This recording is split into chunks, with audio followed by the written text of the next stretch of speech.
Assalamualaikum warahmatullahi wabarakatuh. Pada kesempatan kali ini, Islam Fisabilillah akan membahas kisah 70.000 orang masuk surga tanpa hisab dan siksaan. Tanpa berlama-lama kita langsung saja ke kisahnya.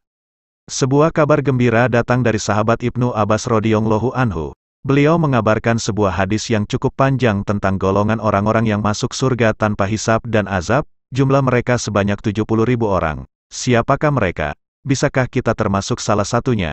Dari Ibnu Abbas radhiyallahu anhu, Rasulullah shallallahu alaihi wasallam bersabda, "Telah ditampakkan kepadaku semua umat, aku melihat seorang nabi hanya memiliki beberapa pengikut, yakni 3-9 orang. Ada pula nabi yang hanya memiliki 1 atau 2 pengikut, bahkan ada nabi yang tidak memiliki pengikut sama sekali. Tiba-tiba aku diperlihatkan sekumpulan orang, maka aku menyangka bahwa mereka adalah umatku. Seseorang berkata kepadaku, mereka adalah umat Nabi Musa alaihi salam. Tetapi lihatlah ke ufuk, lalu aku pun melihat ke ufuk. Ternyata ada suatu kaum yang besar berwarna hitam, yakni hanya terlihat hitam, karena saking banyaknya sekumpulan orang tersebut. Lalu dikatakan lagi kepadaku, lihatlah ke ufuk yang lain. Ternyata di sana terdapat pula kaum yang besar yang berwarna hitam. Dikatakan kepadaku mereka semua adalah umatmu. Dan bersama mereka ada 70.000 orang yang akan masuk surga tanpa dihisab dan disiksa." Ibnu Abbas mengisahkan setelah menyampaikan hadis tersebut, Rasulullah shallallahu alaihi wasallam bangkit dan masuk ke rumahnya. Orang-orang lalu memperbincangkan siapakah 70.000 orang yang akan masuk surga tanpa hisab dan azab itu. Sebagian berkata, mungkin mereka adalah orang-orang yang selalu bersama Rasulullah. Sebagian lain berkata, mungkin mereka adalah orang-orang yang dilahirkan dalam Islam, dan tidak pernah berbuat syirik kepada Allah. Setiap orang menyampaikan pendapatnya masing-masing, lalu Rasulullah shallallahu alaihi wasallam pun keluar menemui mereka seraya bertanya, "Apa yang sedang kalian perbincangkan?" Mereka pun menjelaskan apa yang mereka bicarakan. Kemudian Rasulullah shallallahu alaihi wasallam bersabda, "Mereka adalah orang-orang yang tidak meminta diruqyah, tidak melakukan tiarah atau beranggapan sial, dan hanya kepada Allah mereka bertawakal."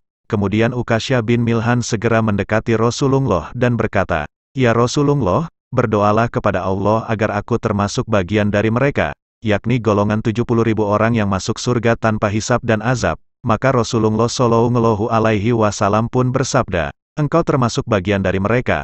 Lalu orang lain datang dan meminta hal yang sama seperti Ukasyah, "Ya Rasulullah, berdoalah kepada Allah agar aku termasuk bagian dari mereka." Rasulullah shallallahu alaihi wasallam pun bersabda, "Ukasyah telah mendahuluimu." Hadis riwayat Bukhari dan Muslim.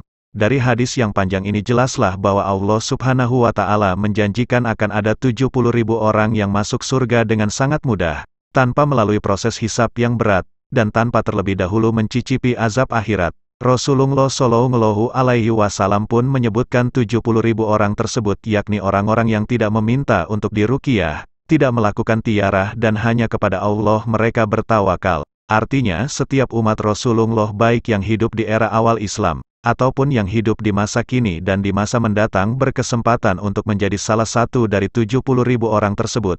Asalkan memenuhi syarat pertama tidak meminta diruqyah. Ruqyah sejak zaman Rasulullah shallallahu alaihi wasallam. Dan disebut sebagai salah satu tibun nabawi. Rasulullah memang tidak mengharamkan ruqyah. Dalam hadis ini yang dimaksud adalah tidak meminta kesembuhan kepada setan dan jin-jin melalui mantra-mantra. Selanjutnya dia minta diruqyah tetapi dia tidak meyakini bahwa ruqyah itu yang menyembuhkannya, atau bukan ayat-ayat itu yang menyembuhkannya.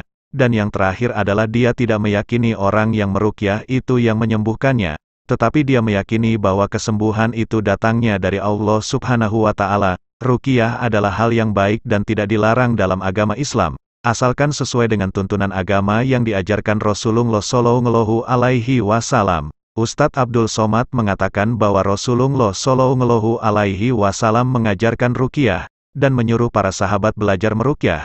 Kedua, tidak melakukan tiara adalah beranggapan sial, seperti karena melihat burung atau hewan selainnya, termasuk di dalamnya menganggap sial angka tertentu, bulan tertentu, hari tertentu, benda tertentu, dan lain sebagainya. Perilaku tiara merusak ketauhidan kepada Allah dan menghilangkan sifat tawakal kepadanya. Sebagaimana meminta diruqyah dengan cara dan keyakinan yang salah, yang bisa menodai ketawakalan. Bertiara juga menyebabkan pelakunya tidak diizinkan masuk surga tanpa melalui hisab dan azab. Ketiga adalah bertawakal. Inilah kunci utama menjadi salah satu dari 70.000 orang yang masuk surga tanpa hisab dan azab. Sebagaimana firman Allah Subhanahu wa Ta'ala, barang siapa yang bertawakal kepada Allah, niscaya Allah akan mencukupkan kebutuhannya. Quran Surat Talak ayat 3. Dengan memiliki sifat tawakal yang murni dan tidak pernah ternoda, orang itu dapat menjadi salah satu dari 70.000 orang tersebut. Bahkan ada hadis lain yang menyebutkan jumlahnya tidak terbatas pada 70.000 orang, melainkan jauh lebih banyak dari itu. Rasulullah Shallallahu Alaihi Wasallam bersabda, Robku Azza wa Jalla menjanjikan kepadaku, bahwa 70.000 orang dari umatku akan dimasukkan surga tanpa hisab dan tanpa siksa. Setiap 1.000 orang dari jumlah tersebut terdapat 70.000 orang lagi. Hadis riwayat Ahmad. Tentu jumlahnya sangat banyak. Artinya kesempatannya pun terbuka luas bagi kita umat Nabi Muhammad Shallallahu Alaihi Wasallam. Wallahu a'lam bishawab. Alhamdulillah saudara seiman, semoga kisah ini dapat menambah ilmu dan menambah ketakwaan kita kepada Allah Subhanahu wa Ta'ala. Assalamualaikum warahmatullahi wabarakatuh.